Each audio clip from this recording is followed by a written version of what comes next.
Hello and welcome to the video. My name is Jordan and let's get started with looking at have, has, had, have has, have had and had had.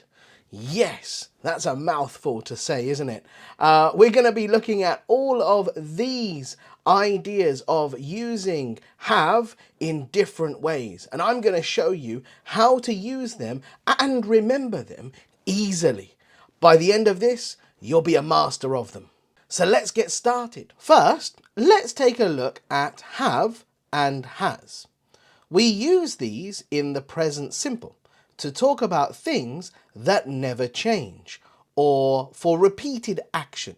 Here, you can see we use most subjects with have, but we use he, she, and it with has. For example, I have, you have, he has, she has, it has, we have, they have. So let's take a look at some examples. What color eyes do you have? I have brown eyes. This is something that will not change. Does your boss have a big office?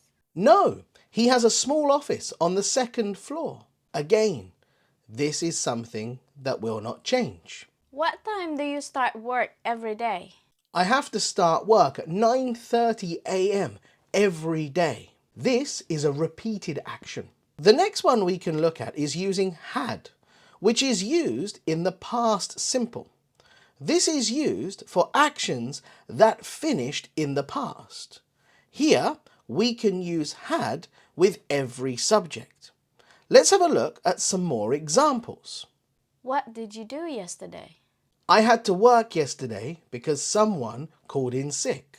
What happened in the meeting? Michael and Tim had a big disagreement about this year's bonus. How was your weekend away? We had a lovely time. The weather was perfect. So there you go. That is how we use have in the present simple and the past simple. Easy, right? So far, so good.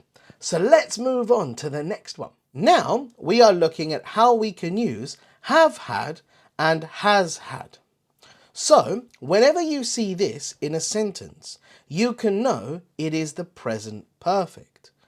But to know this, we need to know the past participle of verbs. For example, eat, ate, and eaten. Eaten is the past participle here. Another example is camp, camped, and camped. Camped is the past participle for this one. Let's look at one more. Swim, swam, and swum. Swum is the past participle for this one.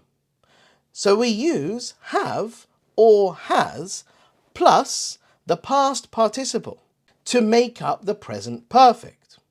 So let's have a look at some examples of this. I have eaten bananas since I was 5 years old.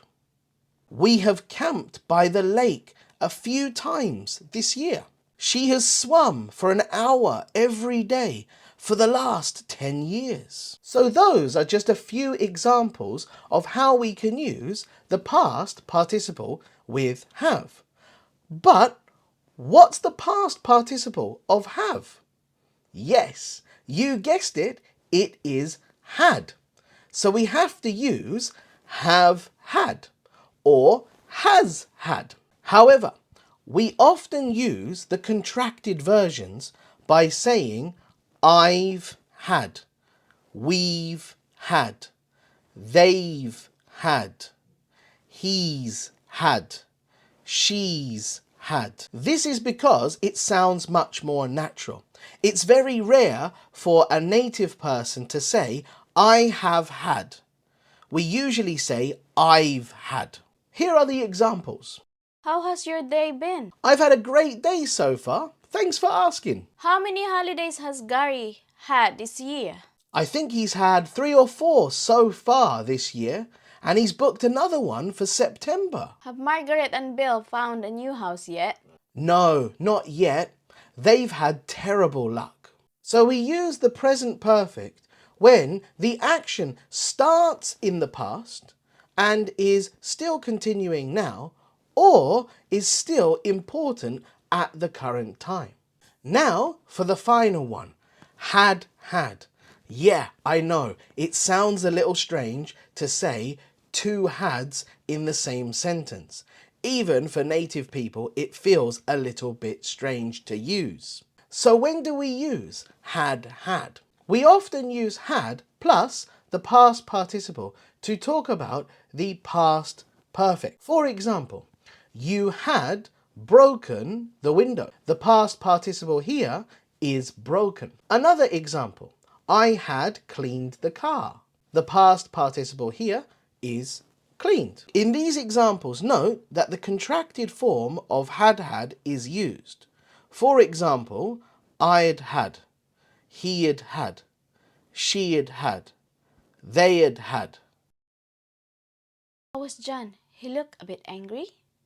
After he had had a good night's sleep, he felt much better. What happened to Chris? He's not working here anymore. She sacked him before he had had the chance to apologize. Did you tell Sharon about Jim's operation? Yeah, I told her he had had his operation and that she could visit him. So as you can see, we talk about a past action that happened before another past action. Let's take a look at the three examples we just used. First, he had a good night's sleep and then he felt better. The second one, first, he was going to say sorry, but then she sacked him before he could say it. And the last example, first, Jim had his operation, and then I told Sharon about it. Okay, so there you go. We have covered all of them. We've covered have, has, had, has, have had, and had. Whew! I told you it was going to be easy. Now you have mastered all of them and can use them well. But just note, remember, when we are using some of these, you must use the contracted version if you want to sound more natural. It's very rare, as I said before, for native people to use I have had. We often use I've had, or he had had. We often use he had had. So be careful when using these. Make sure you use the contracted version. Don't forget to download the free PDF file. It has all of these examples that you've seen today on them. Plus, there's a little quiz for you as well.